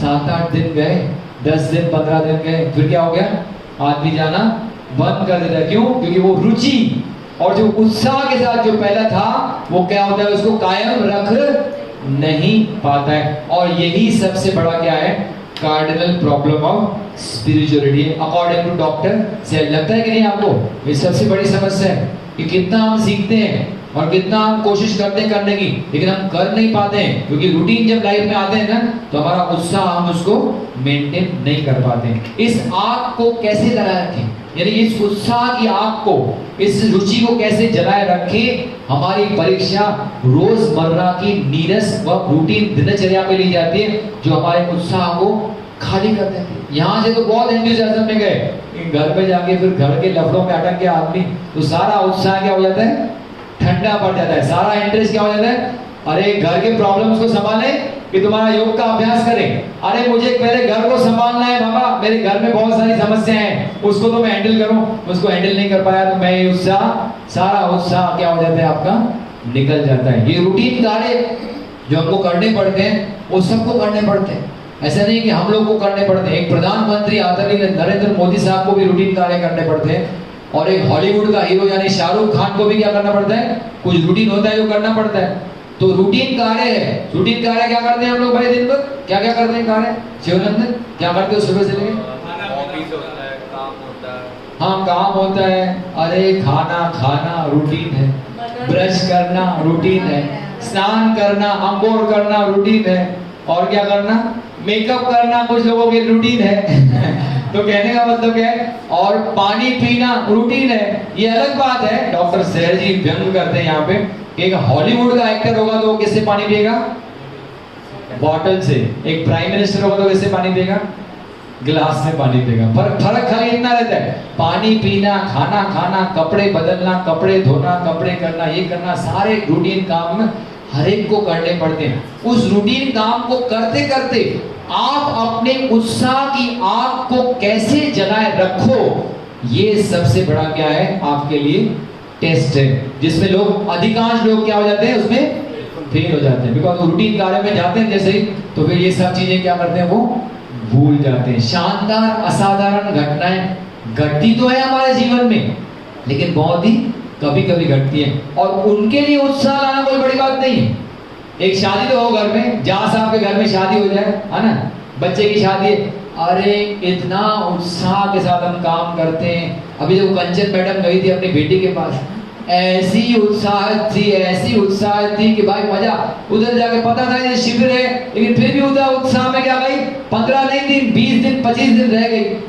तो क्या है, शानदार घटनाएं कभी कभी घटती हैं, उसके लिए तो उत्साह आदमी को लाना नहीं पड़ता है एफर्टली, वो तो अपने आप आ ही जाता है। लेकिन कैसे इस उत्साह को दिन भर की पिसावट में बीच में कायम रखें, ये सबसे बड़ी क्या है आपकी एसिड टेस्ट है। यानी दिल्ली जब जाओगे बेटा, तो दिल्ली जाने के बाद वो जो रूटीन काम करोगे, जहाँ पे आपको पीसा जाता है, हमको हमारे पेशेंट आते हैं, हमको पीसते हैं डॉक्टर को, डॉक्टर ये करें ये कर। अब वो डॉक्टर पेशेंट को देख के, उनकी समस्याओं को हैंडल करके, और फिर भी अपना लक्ष्य न भूलें। मेरा लक्ष्य क्या है, मुझे सीसीएस तक पहुंचना है, तो मैं अपना सुबह का अभ्यास कभी छोड़ूंगा नहीं।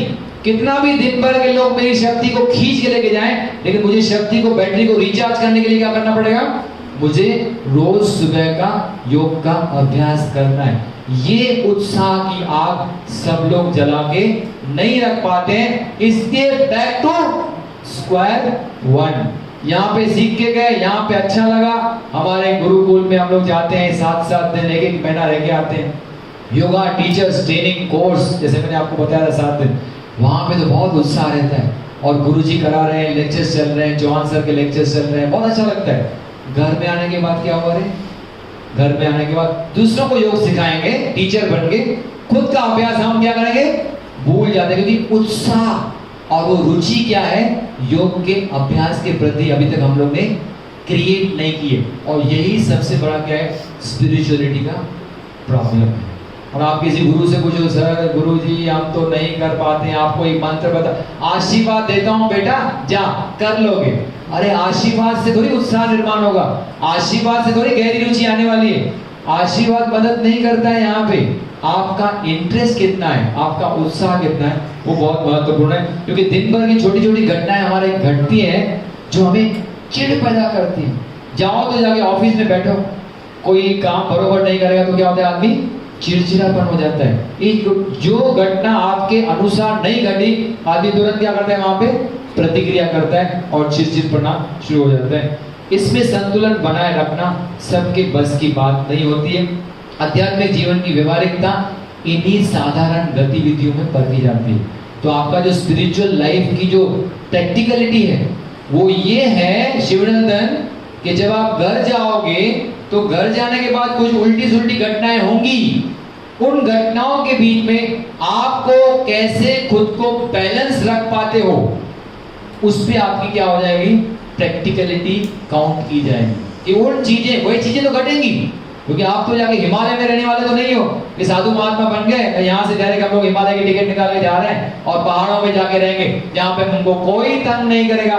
तो वहां पे आपकी असली टेस्ट होती नहीं है। हिमालय से कोई योगी नीचे तो आए और ट्रेन के धक्के खाए लोकल ट्रेन में, तब उसकी टेस्टिंग होती है। वहां पे वो क्रोधित होता है कि नहीं, वो इम्पोर्टेंट है। वो हिमालय में रहकर बोलते हैं हमको तो क्रोध आता ही नहीं है, हम तो साधु महात्मा है, क्योंकि वहां पे कोई ट्रेन में धक्का देने वाला नहीं है ना। यहाँ पे आओ तो सही, और फिर देखो कैसे वो क्रोधित हो जाते हैं और सडनली क्या करते हैं, प्रतिक्रिया करते हैं। तो प्रैक्टिकलिटी क्या होती है आपकी रूटीन लाइफ में, how you keep up the balance वो टेस्ट होती है। जैसे एक बस की लाइन में खड़े हो, जब तक बस नहीं आई है तब तक सब लोग लाइन में खड़े हो जाते हैं। जैसे ही बस आ गई तो क्या होता है, पहले मैं सब भूल जाते हैं, एक दूसरे को धक्का देके क्या कर देते हैं, लोग आगे बढ़ के बस को पकड़ने की कोशिश करते हैं। किसी को कंप्यूटर पे काम करने दो और आधा घंटा कोई लेट करे, बॉस ने किसको काम दिया है, एक सेक्रेटरी को, और आधा घंटा अरे चिड़चिड़ करेगा, तो वो कितना बार समझाया है सही टाइम पे मुझे काम चाहिए, और तुरंत क्या हो जाता है, प्रतिक्रिया हम लोग करने लगते हैं। तो यहाँ पे हम लोग भूल जाते हैं आई क्या है, ई क्या है, एस क्या है, और हम लोग क्या करते हैं, प्रतिक्रिया करते रहते हैं। हमारे डिस्पेंसरी में लोग आते हैं, हम लोग पेशेंट देखते हैं, और कभी कभी हमें रिसेप्शनिस्ट क्या करती है, मेडिकल रिप्रेजेंटेटिव को, ये मेडिकल रिप्रेजेंटेटिव गिफ्ट लेके आया, चलो इसको घुसाया, अरे पेशेंट उधर रखा और मेडिकल, मैंने तेरे को कहा था पेशेंट को भेज, तूने मेडिकल रिप्रेजेंटेटिव को भेज दिया। तो ऐसा क्या करेंगे, प्रतिक्रिया हम लोग करते रहते हैं, क्योंकि छोटी छोटी चीजें हैं ना, ये आपको ट्रिगर करती हैं। स्कूल में बच्चे ट्रिगर करते होंगे बहुत, और टीचर बैठी है बेचारी मंजू टीचर, कि कैसे ट्रिगर करते हैं, और कैसे टीचर्स लोग क्या करते हैं, प्रतिक्रिया करते रहते हैं। छोटी छोटी चीजें जो हमारी जिंदगी में घटती है ना, वो एसिड टेस्ट हमारा वहां पे होता है। रिसेप्शनिस्ट से कोई डिस्कस तो करे आगे, है ना, और हमारा बीपी अंदर क्या होने लगता है, बढ़ने लगता है। कोई आगे झगड़ा कर रहा है बाहर रिसेप्शनिस्ट से, तो हमारा बीपी बढ़ने लगा। यानी ये छोटी छोटी चीजें जो दिन में हमारा उत्साह सारी क्या करती है, छीन लेती है, और रात को इतने थक के आते हैं ना, अरे आज तो थक गए, कल का योग अभ्यास कैंसिल, क्यों, क्योंकि आज इतना थक गए।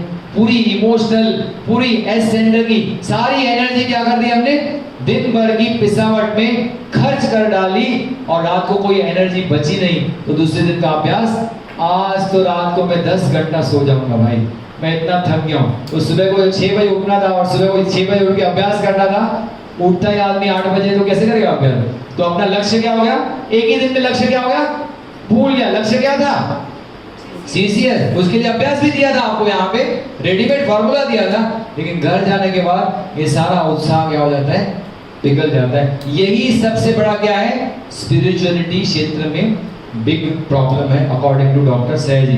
तो ये उत्साह की आग को जलाए न रख पाना ही मुख्य कारण है कि लोग इतने गुरुओं के पास बड़े बड़े शिविर करने के बाद भी घर वापस आके अपने सामान्य स्तर पर आ जाते हैं। सेम लागू होगा आपका यहाँ पे भी, ये भी शिविर करोगे ना, घर में जाने के बाद 2 दिनों के बाद उसका बुखार उतर गया, और ये सारा नॉलेज इतना दे रहे हैं, ये तो बेचारे बता रहे हैं। दूसरे शिविरों में तो ये भी बताते नहीं है कि क्यों आपका उत्साह नहीं मेंटेन कर पाते हो, क्योंकि आपका गहरी रुचि उसमें है ही नहीं। पहले रुचि निर्माण करो तो क्या होगा, उत्साह होगा। ज़ेन योगा में इस उत्साह की अपरिहार्य गुणवत्ता, जिसको कहते हैं इंडिस्पेंसेबल क्वालिटी, ये चाहिए ही चाहिए सबको, और उसके लिए एक शब्द ने इस्तेमाल किया डॉक्टर सहज ने, जिसका नाम क्या रखा उन्होंने, प्रीति। किसका नाम है, रूम का प्रीति, डॉक्टर जॉन सर का नाम है ना, आपके रूम का नाम प्रीति है, जॉन सर, प्रीति। तो प्रीति किसको बोलते हैं, सच्ची खुशी का वो तत्व जिससे हम कोई काम करते हैं। यानी जो उत्साह है ना, ये उत्साह क्या है, सच्ची खुशी है। जो भी काम करने में हमको सच्ची खुशी मिलती है ना, उसको क्या बोलते हैं ज़ेन योगा में, शब्द क्या बोलते हैं, प्रीति।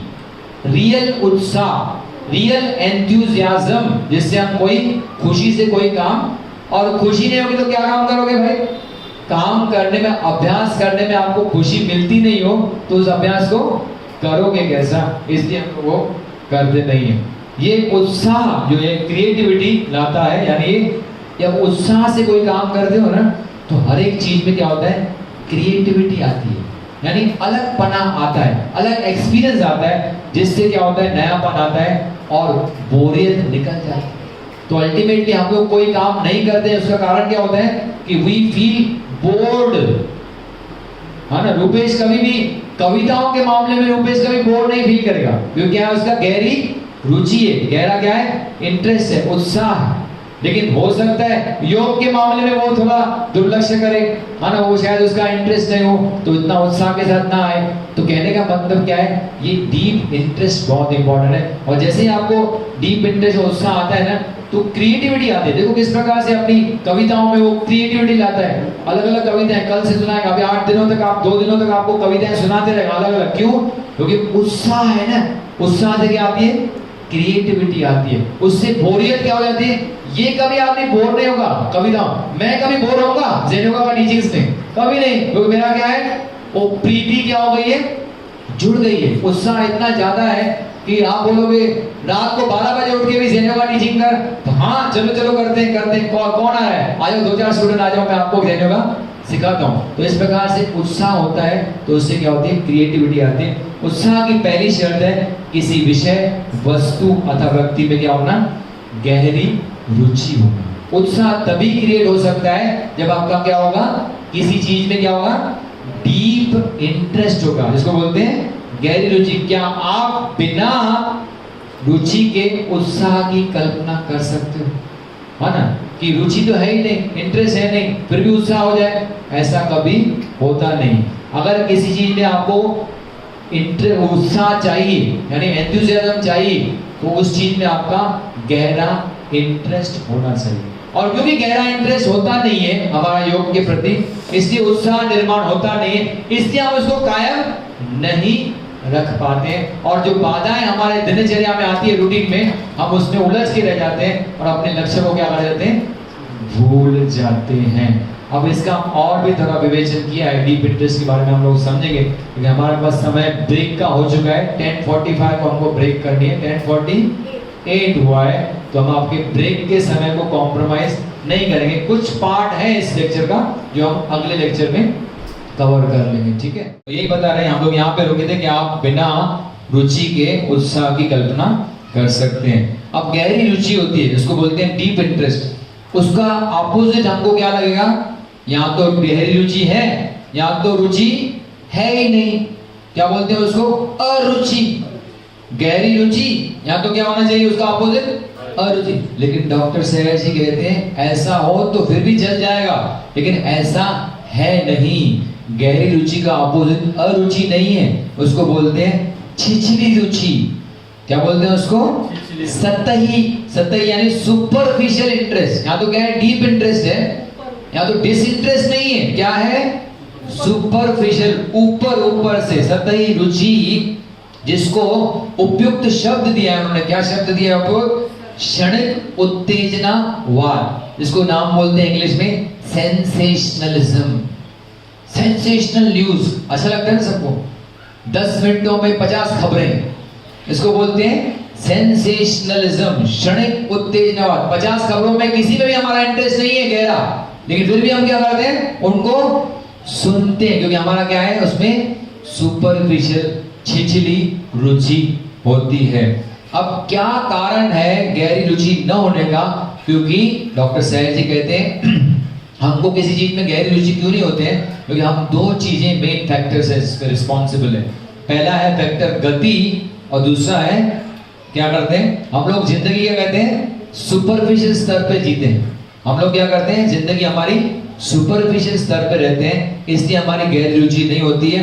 और सतही जिंदगी को, यानी सुपरफिशियल लाइफ को ज्यादा जोड़ किस पे दिया जाता है, 2 फैक्टर्स पे ज्यादा जोड़ दिया जाता है। क्योंकि हम लोग क्या करते हैं, अपनी लाइफ बहुत ही सुपरफिशियल जी रहे हैं, हम लोग गहरी इंटरेस्ट के साथ कोई काम करते नहीं है। और इस सुपरफिशियल इंटरेस्ट को कायम रखने के लिए 2 फैक्टर्स मदद करते हैं, एक होता है गति और दूसरा होता है निपुणता। यानी सतही जिंदगी में ज्यादा जोर इन दोनों चीजों पर दिया जाता है। जो लोग अपनी लाइफ बहुत ही सुपरफिशियल लेवल पे जीते हैं ना, वो ज्यादा करके इन दोनों चीजों के ऊपर ज्यादा ध्यान देते हैं। कौन सा चीज भाई, गति। गति यानी स्पीड, एंड निपुणता यानी परफेक्शन। उनको कहो भाई ये आप ज़ेन का वर्क करो, कितने दिनों में परिणाम मिलेगा, 5 दिन में मेरा सब प्रॉब्लम सॉल्व हो जाएगा। तो उनको क्या चाहिए, फास्ट रिजल्ट्स चाहिए। जो क्षणिक लोग रहते हैं, जो लोग सुपरफिशियल इंटरेस्ट रहते हैं ना, वो बोलते हैं हमको फास्ट रिजल्ट दो तो हम करेंगे काम, नहीं तो नहीं करेंगे। और दूसरा बहाना क्या देते हैं, जब परफेक्ट हो जाएंगे ना तब हम करेंगे। आप कह रहे हो ये आसन करो, ये 3 स्टेप का अभ्यास करो, जब हमारी गति 12 प्रति मिनट हो जाएगी ना श्वास की, तब हम क्या करेंगे, 3 स्टेप का। अभी तो 18 है ना, अभी कैसे करें। तो वो सुपरविजन लाइफ वाले, जो सुपरविजन इंटरेस्ट होते हैं ना, वो लोग ऐसे बहानेबाजी करते हैं। जैसे गाना, जैसे बोलते हैं उसको, नाच ना आए आंगन टेढ़ा। तो इस प्रकार से क्या है, वो कुछ न कुछ एग्जाम्पल यानी बहानेबाजी करेंगे।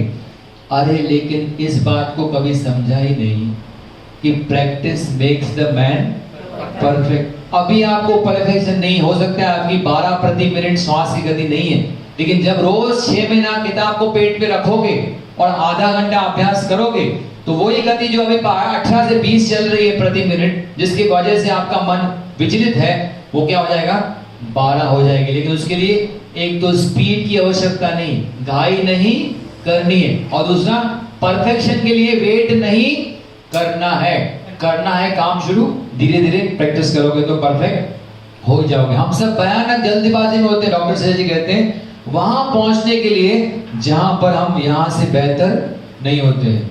दिल्ली से आ गए यहाँ पे भाई, चलो घाई में पहुंचे, यहाँ पे भी वही दिल्ली के एयरपोर्ट पे भी मोबाइल खेल रहे थे, यहाँ पे भी आके मोबाइल खेला, तो फिर क्या फर्क पड़ा।